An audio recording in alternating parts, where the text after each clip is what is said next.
भाई कैसा है। काफी दिनों से तेरे को फोन लगा रहा हूँ, उठा नहीं रहा है। सब ठीक है ना।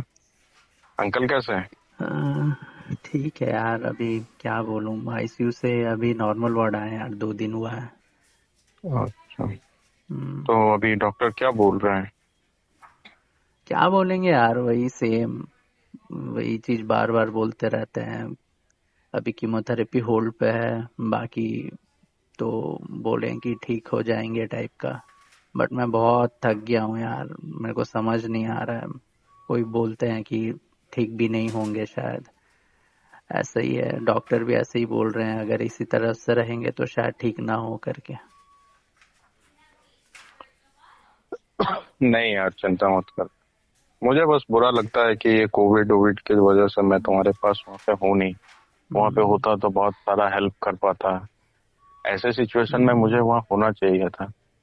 क्या करूँ यार, कोविड की वजह से मूव भी नहीं कर पा रहा हूँ। ठीक है ना यार, समझता हूँ यार, सबका परेशानी तो चल ही रही है यार। और मैं भी, ऐसा नहीं है कि कोई आए तो मेरे को कुछ हेल्प मिल जाएगा, ऐसा भी नहीं यार। क्योंकि कोविड के टाइम में मेरे को भी, मेरे पापा के लिए भी, मैं हमेशा सोचता रहता हूँ कि इतना ट्रैवलिंग वगैरह कोई करके आएगा फिर मैं मिलूंगा। हालांकि मैं ऐसे हॉस्पिटल इन्वायरमेंट में रह रहा हूँ, लेकिन फिर भी यार मैं, मुझे खुद को भी अभी लोगों से मिलने में भी काफ़ी ये लगता है, ना फ़ोन उठाता हूँ, ना मिलता हूँ, ना कुछ करता हूँ। और ऊपर से अभी मम्मी का भी आना जाना है हॉस्पिटल में, वो भी थक जाती है यार। वो भी रात भर जगती है, पापा को देखती है। और उसके बाद उनका भी तबीयत आजकल ठीक नहीं रह रहा है। और यहाँ पे मेरा भी बैक पेन इतना बढ़ गया है यार, डेली पापा को लिफ्ट करना रहता है, बहुत दर्द होता है यार। समझ ही नहीं आ रहा है ये क्या चल रहा है, और ऊपर वाला क्यों ऐसा हरकतें कर रहा है हमारे साथ। नहीं यार, मैं तो समझ सकता हूँ। काश मैं कुछ हेल्प प्रोवाइड करा पाता। बट कोई नहीं। किसी से बात बात होती है। नहीं यार, मैं फोन ही नहीं उठाता, बताया ना, मेरे रिलेटिव्स भी इतने फोन करते हैं, मैं किसी से बात करने का मन नहीं करता। क्या बोलूं यार, वही तो डेली का है, डेली का वही चीज पूछते हैं, मैं भी वही चीज बोलता हूँ, हाँ हॉस्पिटल में है। 1.5 साल तो हो गए, वही चीज ही बोले जा रहा हूँ, और नया क्या बोलूंगा मैं। हाँ, ठीक हो क्या आ जाए तो मैं खुद ही खुश होके कॉल करके सबको बोल दूं ना यार। ऐसे में क्या। और रही बात ठीक होने की यार, कुछ पता नहीं है। मेरे सपने थे यार, मेरा भी जॉब वगैरह चल रहा था, अभी उस वो भी मैंने होल्ड पे रख दिया, रेजिग्नेशन दूंगा करके प्लान कर रहा हूँ। पापा के भी अपने कुछ सपने थे यार, रिटायरमेंट के बाद ये बहुत बहुत कुछ बदल गया भाई। मुझे नहीं लगता कुछ ठीक होगा। नहीं होगा यार, नहीं होगा, नहीं होगा यार भाई।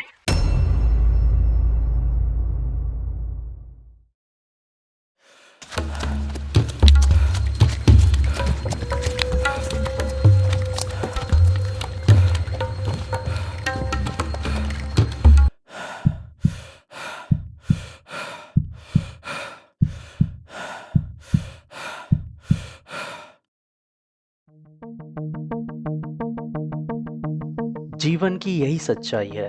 आप मुसीबतों से भाग कर नहीं, बल्कि उससे लड़कर ही आगे बढ़ सकते हैं। नमस्ते। उम्मीद करता हूं कि आप सब एकदम मस्त और स्वस्थ होंगे। मेरा नाम है देव और आप देख रहे हैं द फील गुड व्लॉग।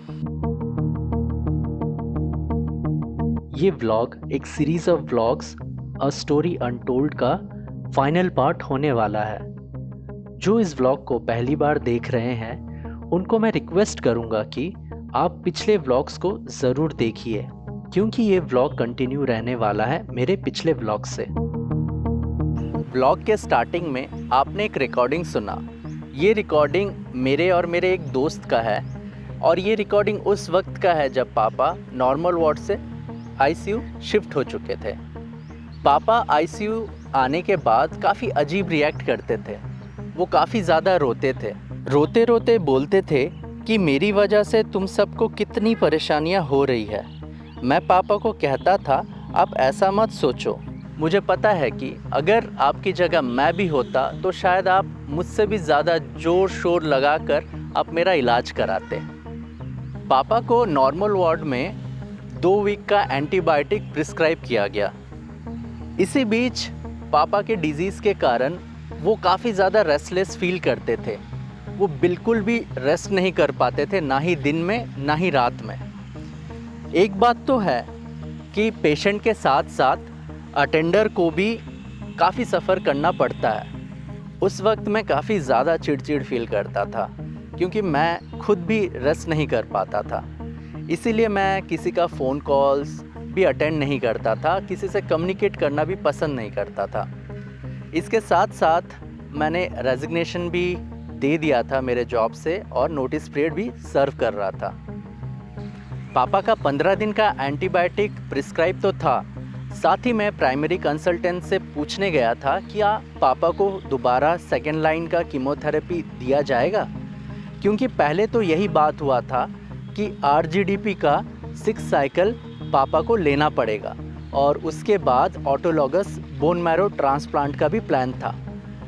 पर डॉक्टर ने यहाँ पे हमको मना कर दिया क्योंकि उनकी कंडीशन अब और कीमोथेरेपी लेने की नहीं थी।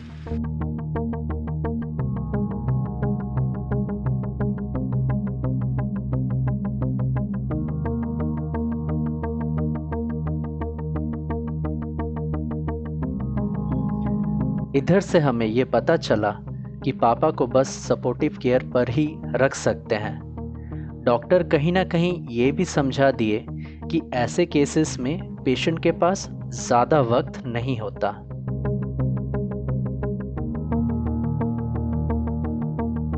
जहाँ पापा का एंटीबायोटिक का कोर्स चल ही रहा था, एक दिन डॉक्टर ने मुझे काउंसलिंग रूम में बुलाया। मैं जब डॉक्टर से मिला तो डॉक्टर ने मुझे बताया कि अब तो पापा का सपोर्टिव केयर ही ट्रीटमेंट रहेगा, तो ऐसे में उनको घर वापस ले जाना ही अच्छी बात होगा।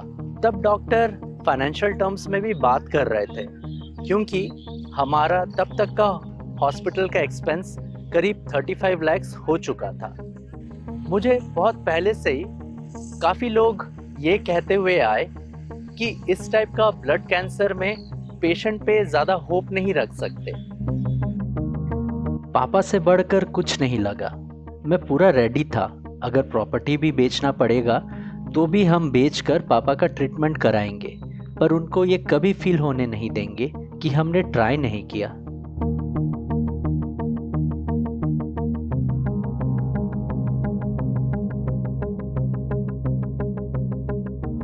क्योंकि मणिपाल हॉस्पिटल में अब सिर्फ सपोर्टिव केयर ही मिल रहा था, तो इसीलिए हमने दोबारा से पालको हॉस्पिटल रायपुर में बात किया, ये कंफर्म करने के लिए क्या सपोर्टिव केयर उधर भी मिल पाएगा, और डॉक्टर ने एश्योर किया कि पापा का वो सारा ट्रीटमेंट रायपुर में भी मिल जाएगा। तो हमने फिर रायपुर जाने का प्लान करने लगे। इसी बीच राखी का त्यौहार आया। पापा क्योंकि घर में ही थे तो हमने राखी का त्यौहार बहुत ही अच्छे से सेलिब्रेट किया। उसके बाद मैं दोबारा से पापा को एयरलिफ्ट करने के लिए बेंगलोर से रायपुर लाने का प्लान बनाने लगा।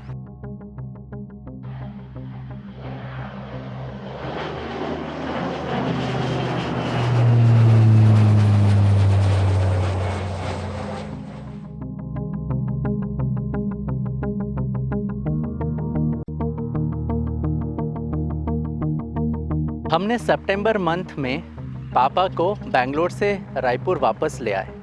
पापा घर तो आ गए थे, लेकिन कहीं ना कहीं वो अपनी ग्रैंड डॉटर को काफ़ी मिस करते थे। बेंगलोर में उनकी ग्रैंड डॉटर तो हमेशा पास में ही रहती थी। घर में पापा के लिए ऑलरेडी एक आईसीयू सेटअप बना हुआ था। साथ ही उनको एक्स्ट्रा केयर करने के लिए हमने 24/7 एक नर्स भी अपॉइंट कर दिए थे। जैसे कि मैंने बताया, पापा सपोर्टिव केयर में थे तो उनका काफ़ी सारे मेडिकेशन चलते रहते थे। उनमें से एक ऐसा भी मेडिसिन था जो उनका ट्यूमर को श्रिंक करने के लिए दिया गया था। इसी बीच हम हॉस्पिटल्स में काफ़ी बार अप एंड डाउन किए क्योंकि वो राइल्स ट्यूब में थे, उनका यूरिन कैथेटर भी था, तो उसको टाइम टू टाइम चेंज भी करना रहता था। सब ठीक ठाक ही था, पर फिर से वही होने लगा जो बेंगलोर में हुआ। उनको फिर से सेप्सिस हो गया था, साथ ही shock, pneumonia, CNS lymphoma, bed sore भी हो गया था। उनको फिर से आईसीयू एडमिट करना पड़ा।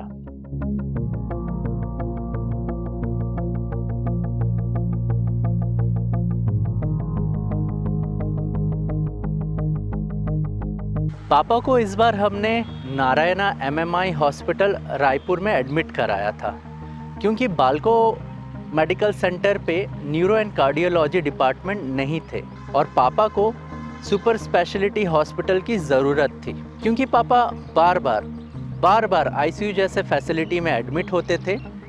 हमारा भी जो सेविंग था वो ख़त्म होने लगा था।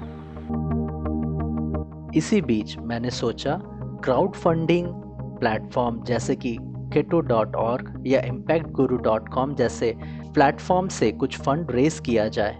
नारायणा एमएमआई हॉस्पिटल के डॉक्टर ने मुझे एक बात बताया। ये था कि पापा का जो ट्यूमर ब्रेन तक पेनिट्रेट कर चुका था, जिसके कारण डॉक्टर ने मेट्रोमोनिक कीमोथेरेपी एंड रेडिएशन देने का फैसला किया। मैं मेरे मणिपाल हॉस्पिटल बेंगलोर के डॉक्टर से भी टच में था। मैंने उनको कुछ इन्वेस्टिगेशन रिपोर्ट्स शेयर किया। वो डॉक्टर रिपोर्ट्स देखने के बाद मुझे क्लियरली कह दिया कि अब हम ज़्यादा होप नहीं रख सकते। उनके पास ज़्यादा से ज़्यादा 4 से 5 महीना ही बचा हुआ है। नारायणा एमएमआई हॉस्पिटल के डॉक्टर ने भी मुझे यही कहा और साथ में उन्होंने ये भी कहा कि अब उनको घर पे ही रखें और हॉस्पिटल ना लाए। मैं जानता हूँ डॉक्टर रैशनल थॉट तो रखते ही हैं, लेकिन उन्होंने हमारा फाइनेंशियल प्रेशर को भी देखा। साथ ही साथ उन्होंने ये भी बताया कि उनका जो क्वालिटी ऑफ लाइफ है वो काफ़ी ख़राब हो चला था, क्योंकि वो घर पे कम हॉस्पिटल्स में ज़्यादा रहते थे। मैंने उनसे कहा, सर वो मेरे पापा है और मैं हर वो कोशिश करूँगा ताकि उनको थोड़ा सा एटलीस्ट थोड़ा सा तो रिलीफ मिल पाए।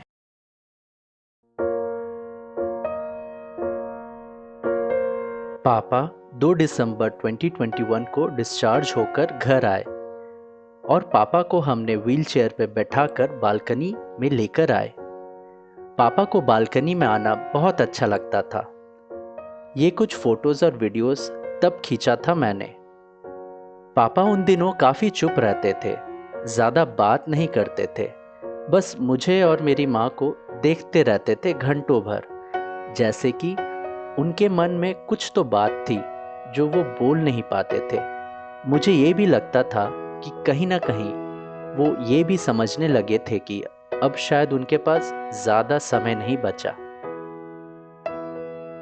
तब मुझे ये पता नहीं था कि ये जो पिक्चर मैं लिया था वो मेरा आखिरी पिक्चर होगा मेरे और मेरे पापा का।